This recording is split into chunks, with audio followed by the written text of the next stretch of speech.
Bismillahirrahmanirrahim. Baik, Assalamualaikum warahmatullahi wabarakatuh. Perkenalkan, nama saya Lulu'atus Sania Fadilah dari Program Studi Ilmu Hadis Fakultas Usuluddin dan Dakwah Institut Agama Islam Negeri Kediri.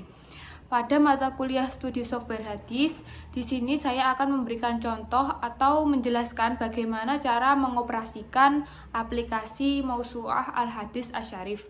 Langsung simak saja videonya. Baik, selanjutnya kita mulai dengan cara mendownload aplikasi Mausu'ah Al-Hadis Asy-Syarif. Nah, langkah pertama kita klik Microsoft Office atau web atau Chrome atau Safari. Kita ketik di pencarian islamweb.net. Nah, kita tunggu dulu. Lalu kita klik islamweb.net ini. Nanti akan muncul seperti ini. Nah, kita pakai bahasa Arab, kita klik dulu Al-Arabi ini.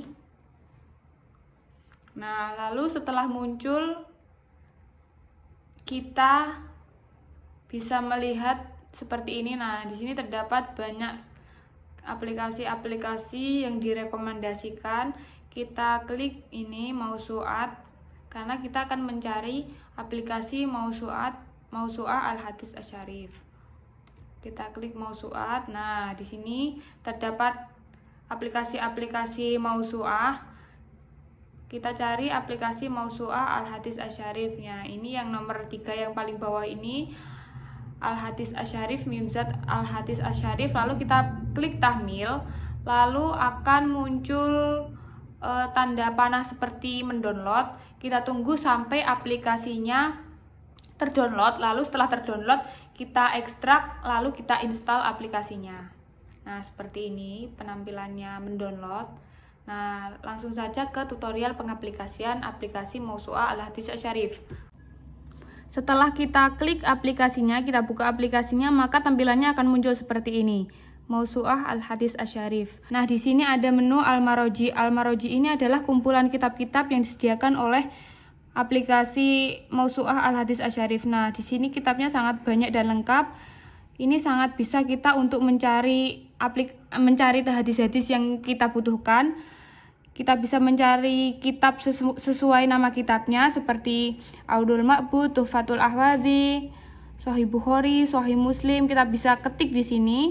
Lalu kita juga bisa mencari melalui At-Tasnif. At-Tasnif ini seperti jenis kitabnya, Takhrijul Hadis, Syuruhul Hadis, Mutunul Hadis, dan lain sebagainya. Kita bisa ketik di sini juga. Lalu kita bisa mencari kitab sesuai dengan mu'alifnya, seperti Ahmad bin Muhammad bin Hambal, dan lain sebagainya juga. Lalu aplikasi ini menyediakan juga menu Al-Faharis. Al-Faharis ini adalah tafsir-tafsir Al-Quran. Nah, meskipun tidak lengkap ya, kita bisa mencari salah satu tafsir Al-Quran yang kita butuhkan di sini.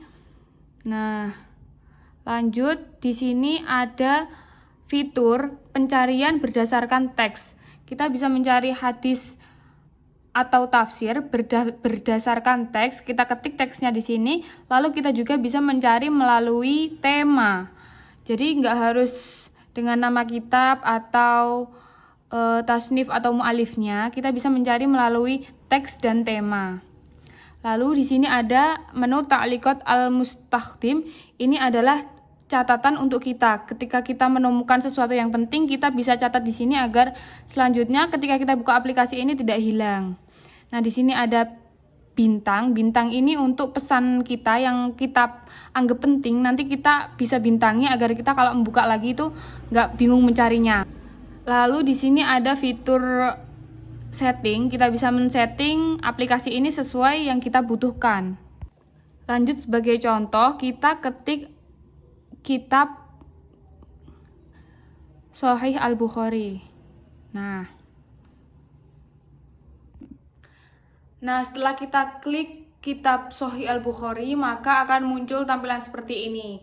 Nah, di dalam kitab Sahih Al-Bukhari masih terdapat banyak sub-sub kitab yang di dalamnya terdapat lagi bab-bab yang lebih banyak lagi seperti kitab Sahih Al-Bukhari pada umumnya. Kita coba klik Kitabul Iman. Nah, di sini babnya banyak sekali. Kita sebagai contoh, kita klik bab Umurul Iman. Nah, ini bab umurul iman. Ini hadisnya, al-imanu bid'ah wa sittuna syu'bah wal haya'u syu'bah minal iman. Kita klik yang centang ini.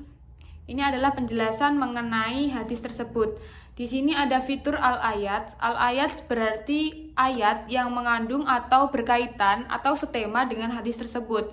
Nah, di sini ayat ini terdapat pada kitab Tafsir Ibnu Katsir.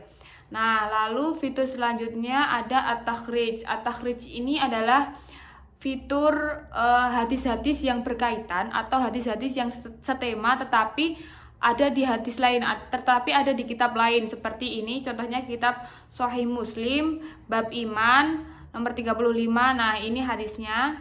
Kita coba klik ya, Sahih Muslim ini. Nah, akan muncul hadisnya seperti ini. Al-imanu bid'au wa sab'una syu'bah wal hayyu syu'bah minal iman. Lanjut ke fitur al-a'lam. Al-a'lam ini adalah untuk kita mencari latar belakang atau jarah wa ta'dilnya perawi dari hadis tersebut.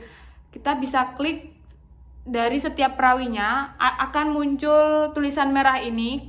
Warna merah ini bisa kita klik. Nah, Abi Hurairah kita klik, akan muncul jarah wa ta'dilnya dari Abi Hurairah. Kita juga bisa klik dari perawi-perawi lainnya, Abi Sholih, Abdillah bin Dinar, Sulaiman bin Bilal, dan lain sebagainya. Lalu di sini ada fitur gharibul kalimat. Fitur gharibul kalimat ini tidak tersedia pada semua hadis karena menurut aplikasi ini terdapat hadis-hadis yang kalimatnya asing, maka diadakan fitur ini, gharibul kalimat, seperti kalimat asyubah ini. Asyubah ini menurut aplikasi ini adalah kalimat yang asing, maka akan dijelaskan di bawahnya kalimat ini adalah seperti ini. Nah, lalu kita lanjut ke fitur syarhul hadis. Ini adalah syarah hadis dari hadis tersebut. Nah, di sini akan ada syarahnya, kita bisa baca. Nah, syarah ini terdapat pada kitab Fathul Bari, syarah Sahih Al-Bukhari. Lalu seperti yang saya jelaskan tadi, Al-Faharis ini terdapat tafsir Al-Quran meskipun tidak lengkap. Kita juga bisa mencari hadis berdasarkan teks melalui fitur ini, Al-Bahth An-Nasi. Kita bisa mencari tema melalui fitur ini, Al-Bahth Al-Maudu'i.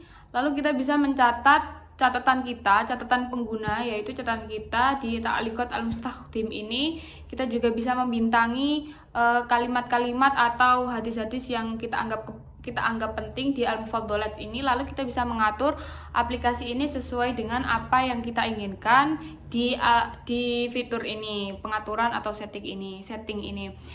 Baik, cukup itu saja tutorial pengaplikasian aplikasi Mausu'ah Al-Hadits Asy-Syarif. Lalu akan saya bacakan mengenai kekurangan dan kelebihan aplikasi Mausu'ah Al-Hadits Asy-Syarif. Nah, kekurangannya sendiri adalah aplikasi ini hanya tersedia dalam 5 bahasa, yaitu Arab, Inggris, Belanda, Perancis, dan Spanyol. Maksudnya tidak tersedia untuk bahasa Indonesia. Nah, kelebihannya, aplikasi ini menampilkan kitab-kitab secara online dalam teks sebagaimana aslinya. Maksudnya, aplikasi ini kemiripannya hampir 100% mirip. Lalu cukup bagus, aplikasi ini recommended dan cukup bagus untuk penggunaan takhrij hadis. Demikian itu saja tutorial dan cara mendownload aplikasi Mausu'ah Al-Hadits Asy-Syarif dari saya. Karena dari video ini banyak kurangnya, saya mohon maaf yang sebesar-besarnya. Wassalamualaikum warahmatullahi wabarakatuh. Terima kasih.